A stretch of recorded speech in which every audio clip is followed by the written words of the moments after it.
Выбирай. Так, красный, первый, зеленый, третий, да? Интерактивті ойын тәуелсіздік алтында. Вам вопрос. Қазақстандық бірінші ғарышқа ұшқан ғарышкерді атаңыз. Назовите. Тоқтар Аубакиров. Так.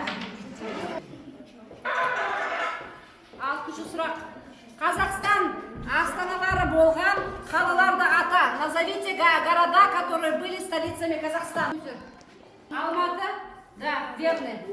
Так, и четвертый. Астана. 12-й вопрос, слушаем. Астана қаласының бейресми символына айналған ғимарат. Здание, ставшее символом Астаны. Байтерек. Келесі сұрақ.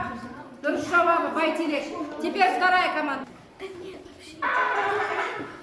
Так, третий вопрос. Черный ящик. Так, республика өз тәуелсіздігін қашан жариялады? Когда Республика Казахстан провозгласила свою независимость? В 1991 году. Ага, 16 декабря. Молодец. Так, посмотрим ответ. Да. 16 желтоқсан 1991 год, 16 декабря. Дальше. Так, 9-й вопрос. Так, ваш вопрос. Ұлттық валюта күні, день национальной валюты. 15 қараша. Дұрыс жауап көрейік. 15 қараша. 10-шы сұрақ. Ал бұл мақал мәтелдерге байланысты екен. Так, мақал мәтел. Бірінші, отан үшін отқа түс. Күймейсің. Так, жауап бер. Күймейсің дейді. Күймеймін. Береги землю родимую, как мать любимую. Так, не ексем, соны. Не ексем, соны не беру. Так, на русском. Что посеешь? Молодец. Что посеешь, что? Возьмешь. Жаттың жанасы жатсы.